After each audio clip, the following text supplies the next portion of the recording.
حضرت مالک بن دینار فرماتے میں نے 60 حج کیے. ایک حج کے موقع پر میں نے بڑا رش دیکھا, لاکھوں کا اجتماع ہوا.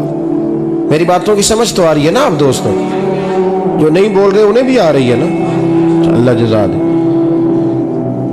کہتے ہیں لاکھوں کا مجمع تھا تو میرے دل میں خیال آیا, میں نے کہا اے اللہ اتنے لوگ آئے ہیں, ان کا حج قبول بھی ہوا ہے کہ نہیں؟ فرماتے میں سوچ رہا تھا تو رات کو نا خواب میں نے کسی کہنے والے کو کہتے ہوئے سنا کہ سب کا قبول ہو گیا. بلخ کا رہنے والا محمد بن ہارون بلخی ہے, اس کا حج قبول نہیں. فرماتے ہیں شہروں کے علیحدہ علیحدہ خیمے لگتے تھے. اب بھی آپ حج کرنے جائیں تو پاکستانیوں کی رہائشیں علیحدہ ہوتی ہیں, انڈین کی علیحدہ, بنگلہ دیش کے علیحدہ, مصری, یمنی, سب لوگ علیحدہ علیحدہ رہائشیں ہوتی ہیں, جھنڈے لگے ہوتے ہیں ملکوں کے. کہتے ہیں میں نے سویرے اٹھ کے ڈھونڈنا شروع کر دیا. ڈھونڈتا ہوں وہ بندہ ملے. کہتے ہیں جہاں بلخ شہر کے لوگ رہتے تھے وہاں چلا گیا تو میں نے لوگوں سے پوچھا تم میں محمد بن ہارون بلخی کون ہے؟ لوگ کہنے لگے وہ تو بڑا نیک آدمی ہے, پرہیزگار ہے, بڑے بولے بھالے, بڑے اللہ والے, ریاض آپ کو بس ہم ہی جانتے ہیں, وہ تو بڑا نیک ہے, پرہیزگار آدمی. میں نے کہا اچھا کہاں ہے؟ انہوں نے کہا پہاڑ کے پیچھے اس نے خیمہ لگایا ہوا ہے, ساری رات عبادت کرتا ہے, سارا دن روزہ رکھتا ہے, قائم اللیل ہے, صائم الدہر ہے. کیا بات؟ فرماتے ہیں میں ان لوگوں کی بات سن کے حیران ہو گیا کہ مجھے کیا بتایا گیا, یہ کیا کہہ رہے ہیں؟ فرماتے ہیں میں پہاڑ کے پیچھے گیا. حضرت مالک بن دینار علیہ رحمہ فرماتے ہیں جب میں وہاں پہنچا تو میں نے اس شخص کو مصلی پہ بیٹھے دیکھا. کثرت عبادت کے آثار اس کے وجود پر نظر آ رہے تھے. سیدھا بازو اس کا کٹا ہوا تھا. فرماتے 2 رکعتیں مکمل کر کے نا میں نے اسے السلام علیکم کہا تو مجھے کہنے لگا وعلیکم السلام, آپ مالک بن دینار ہیں؟ میں نے کہا بڑی اس کی فراست ہے. فرماتے پھر اس نے ٹھنڈی سانس لی, کہنے لگا آپ کو خواب آئی ہوگی کہ میرا حج قبول نہیں ہوا. فرماتے ہیں مجھ پر اور بجلی گری کہ کیا کہہ رہا.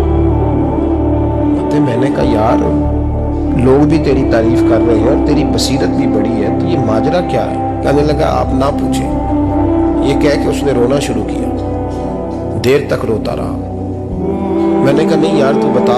کہنے لگا نہیں آپ نہ پوچھیں, آپ ناراض ہو گئے. میں نے کہا میں نہیں ہوتا, تو بولنا. کہنے لگا حضور 24 سال ہو گئے مجھے حج کرتے ہوئے, 24 سال, 24واں حج ہے میرا, اور ہر سال کوئی اللہ کا ولی آ کے بتاتا ہے کہ جا چلا جا تیرا کوئی نہیں قبول ہوا. بے پروائی ویک سجن دی جتھے کسے دی پیش نہ جاوے, انہیں تاجہ والے در در رولے تے منگتے تخت بٹھاوے. آزم کسے نو کارا ملدا ہی کوئی کعبے و خالی آوے.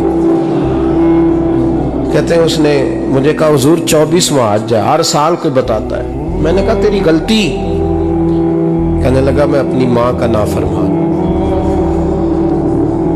میں نے کہا واقعہ کیا ہوا؟ کہنے لگا حضرت اللہ نے مجھے دولت دی, مال دیا, زمینیں دی تو میں عیاش ہو گیا.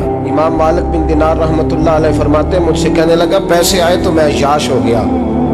رمضان کا مہینہ تھا, عصر کے بعد میری اماں افطاری کی تیاری کر رہی تھی. میں گیا, میں نے کہا شراب پی ہوئی, اماں روٹی دے. تو اماں کہنے لگی شرم کر, شرم کر, روزہ رکھا نہیں تو جنہوں نے رکھا ہے ان کا تو خیال کر.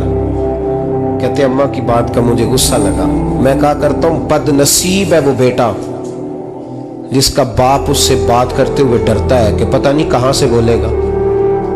بد نصیب نہیں وہ بیٹا جس کی ماں اس سے بات کرتے ہوئے سہم جاتی ہے کہ پتہ نہیں کون سی بولی بولے گا. بد نصیب نہیں کہ ماں باپ بھی جس سے کھول کے بات نہ کر سکے. حضرت مالک بن دینار سے کہنے لگا اماں نے جب کہا نا شرم کر تو مجھے غصہ آیا, میں نے ماں کو تھپڑ مارا اور میری ماں جلتے ہوئے تندور میں گری. لوگوں نے مجھے پکڑ کے اندر بند کر دیا کمرے میں. ساری رات میں شور سنتا رہا پر نشے میں دھوت رہا. سویرے آنکھ کھلی تو میری بیوی بیگ باندھ رہی تھی. میں نے کہا کہاں جا رہی ہو؟ کہنے لگی جو ماں کا نہیں بنا میرا کیسے بنے گا. میں نے کہا میری اماں کا وہ تو لوگوں نے رات کو ہی دفن کر دی جنازہ پڑھ کے. تڑپ کے کہنے لگا مجھے کیوں نہیں بتایا؟ تو کہتے ہیں لوگ کہنے لگے تیری مرتی ہوئی ماں کہہ گئی تھی اسے میرا منہ نہ دیکھنے دینا.